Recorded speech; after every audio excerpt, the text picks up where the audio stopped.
सिंधिया जी हमारे बीच युवा संवाद कार्यक्रम में सम्मिलित होने आ रहे हैं और इसी बीच वो हमसे बात भी करेंगे और संवाद भी करेंगे और हमारे मंत्री जी भी हमारे बीच आ गए हैं। मैं सभी से आग्रह करूंगा जोरदार तालियों के साथ उनका स्वागत करें, वंदन करें। मित्रों, युवा मोर्चा भारतीय जनता पार्टी की रीढ़ की हड्डी होती है।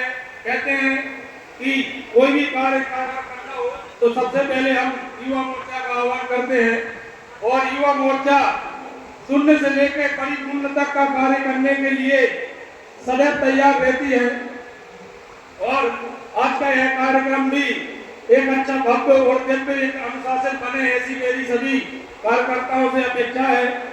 और मैं कुछ बातें कहना चाहता हूं। जैसे क्या है कि हमें थोड़ी भूलने की आदत है, हम कुछ चीज भूल जाते हैं। जैसे एक प्रसंग आता है रामायण में, हनुमान जी समुद्र के किनारे बैठे हैं, लंका जाना है, माता सीता जी की खोज लेना है, तो सभी बैठे हैं, सब अपना अपना विचार लगा रहे हैं। मैं जाऊंगा तो अभी में रह जाऊंगा, कोई कह रहा है उस साइड पहुंच जाऊंगा तो लौट नहीं पाऊंगा। सभी जामवन जी आते हैं, कहते हैं कि उठो वीर हनुमान, तुम्हें सागर पार जाना है और सीता माता की सुधि लेकर आना है। तो क्योंकि हनुमान जी पहले ही बाल रूप से ही बहुत चंचल और चालाक थे, क्योंकि उन्होंने बाल समय में ही सूर्य को अपने मुख में ग्रहण कर लिया था।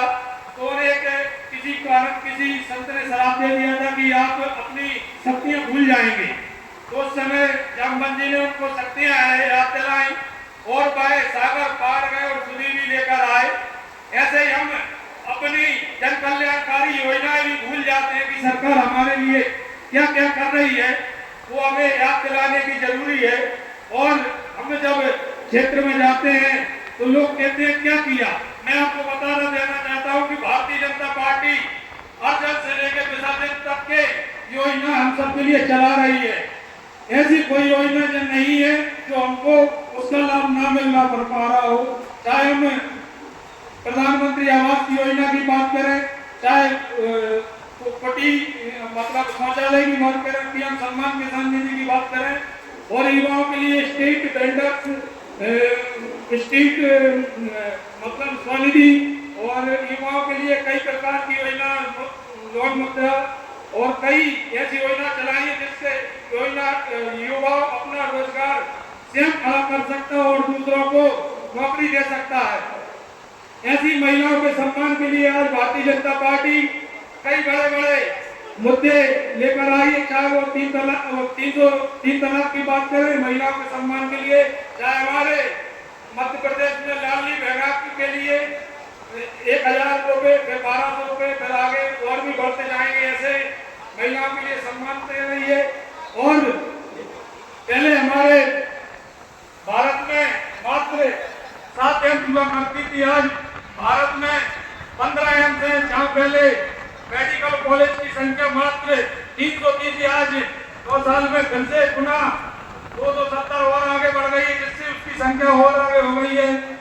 और कई क्षेत्रों में लगातार भारतीय जनता पार्टी काम कर रही है।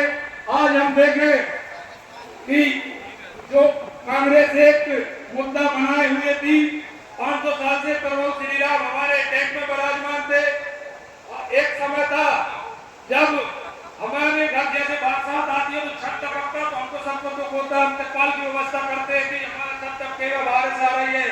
ऐसे भगवान की अगर तिरपाल की बदलना पड़ती तो उसके लिए भी सरकार ने ऐसा अनुबंध किया था कि परमिशन लेनी पड़ेगी जब तिरपाल बदल पाएंगे।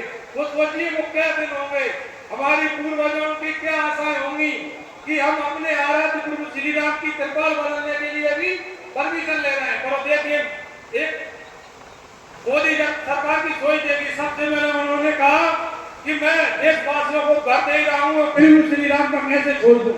सबसे पहले प्रभु श्री राम का मंदिर आज भव्य जो उन्होंने बताया था वो बना और आज 22 जनवरी को उद्घाटन हुआ। मैं भी उस कार्यक्रम में गया था।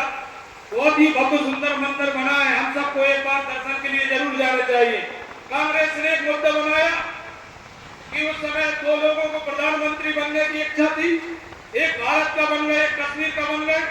उन्होंने कभी ये नहीं सोचा कि कश्मीर भी हमारा एक हिस्सा है। उनने उसको अलग करने की कोशिश की, परंतु हमारे जनसंघ के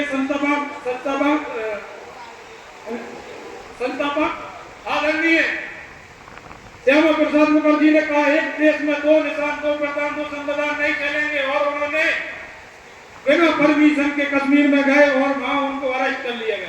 अरेस्ट करने के बाद उनको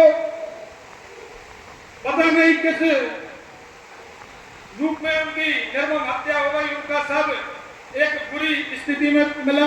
फिर हमारी पार्टी, जहाँ भारतीय जनता पार्टी, जनसंघ के बाद जनता दल के बाद 6 अप्रैल 1980 में भारतीय जनता पार्टी ने एक विशाल गठबंधन के रूप में जन्म लिया। देखिए, हमारी भारतीय जनता पार्टी 2 सीटों से आज भारत की नई विश्व की सबसे बड़ी पार्टी बनकर उभरी है।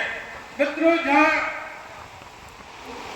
कांग्रेस के लोग हमारी पार्टी पर आशा करते थे, सोनिया गांधी चाहे और कोई भी हो, वो कहते थे क्या है आपने तो 500 वर्ष के लिए कैसे लड़ रहे हैं। हमारे अटल बिहारी वाजपेयी जी हंसकर कहते थे, एक दिन ऐसा आएगा, आज आप लोग हम पर हंस रहे हैं, आने वाली पीढ़ी आप पर हंसेगी।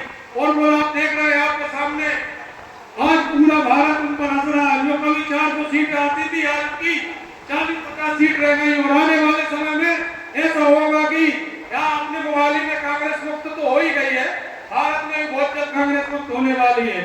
आज भारतीय जनता पार्टी हर क्षेत्र में, हर युवाओं के लिए, महिलाओं के लिए सम्मान का कार्य कर रही है। और ऐसी मेरा आप सभी से अपेक्षा है कि हम सभी को अपने अपने बूथों पर भारत श्रीमती ज्योतिरादित्य सिंधिया जी को भारी बहुमत के साथ जिताना है, क्योंकि यह चुनाव कांग्रेस का, भाजपा का और महाराष्ट्र का नहीं है। यह चुनाव भारत की शान के लिए और हमारे बच्चों के भविष्य के लिए, आज युवाओं के भविष्य के लिए है। क्योंकि यह चुनाव तो सोचते हैं कि 5 साल किसी को भी दे तो फिर हो जाएंगे, परंतु आने वाली हमारी कई पीढ़ियां, यदि हम 70 साल से देख रहे हैं कि कुछ भारत में विकास नहीं होता है, उसे फिर हो सकता है। इसलिए हमें एक एक कदम सोच विचार के रखें। हो सकता है किसी को भारतीय जनता पार्टी से मतलब ना हो, सिंधिया जी से ना हो, हमारे मंत्री जी से ना हो, हमसे ना हो, परंतु ऐसा कोई व्यक्ति नहीं जिसे अपने भारत से, अपने बच्चों से, अपने परिवार से प्रेम ना हो। क्योंकि एक वो पार्टी की अगर सीमा पर लड़ाई हो जाए तो परमिशन के लिए दिन रात फोन लगा रहे हैं। हमारे यहाँ के जो मिनिस्टर हुआ करते थे फोन नहीं उठा रहा साहब, यहाँ पाकिस्तान ने या कोई अन्य देश ने हमला कर दिया। परंतु आज देखिए, हमारे रक्षा मंत्री जी ने, हमारे प्रधानमंत्री जी ने खुला आदेश दिया है, कोई अगर एक गोली चलाए तो आप 10 चलाओ, कोई अगर एक जवान मारता तो आप अंदर घुस के मारो। उन्होंने एक टूबा में हमला किया, उन्होंने सीधा कोई पुराना भारत है, हमने अंदर घुस के उनके घर में सर्जराई स्टॉल के अंदर घुस के घर में मारा। अब वो आज आप देख रहे हैं कहीं पटाखा भी फोड़ने की उनकी हिम्मत नहीं है, ना वो फोड़ सकते। आज आपने देखे होंगे पाकिस्तान के ऐसे हालात हो गए हैं कि अगर वो कटोरा लेके भी कहीं देश में भीख मांगने जा रहा है तो कोई उसे 1 रुपया नहीं दे रहा। आज पूरा विश्व भारत की ओर देख रहा है। आज पूरे विश्व की आशा है कि भारत एक ऐसा देश है जो कहता नहीं, आज करके दिखाता और आगे भी करेगा। चाहे आपने देखा हो कोरोना काल में सभी देशों ने, हमने भी हार मान ली थी, पर मोदी जी एक दिन नहीं बैठे। उन्होंने कहा कि सबसे पहले हम वैक्सीन बनाएंगे और 268 करोड़ लोगों के कंधे में वैक्सीन भी लगी। जो कांग्रेस कहते हैं कि आपने क्या किया, उनसे हम इतना तो कह सकते हैं, आपके जो लोगों में वैक्सीन खून बह रहा है वो भी भारतीय जनता पार्टी का है।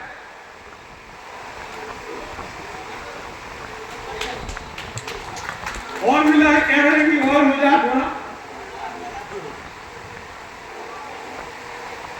ऐसे कई होते हैं जिसे हमें राजनीतिक ना देखकर हमें परिवार के देखना है। क्योंकि ये कल बहुत दिनों बाद ऐसा अवसर आता है कि आज हर जगह हम देख रहे हैं कि राममय भक्तमय ये वातावरण हो रहा है। क्योंकि ये पहले समय होता था जब सोशल मीडिया नहीं थी, टेलीविजन नहीं था, तो लोगों को भ्रांतियां फैला देते थे और लोग थोड़े कम जागरूक थे तो भ्रांतियां फैला देते थे। उस बीच जो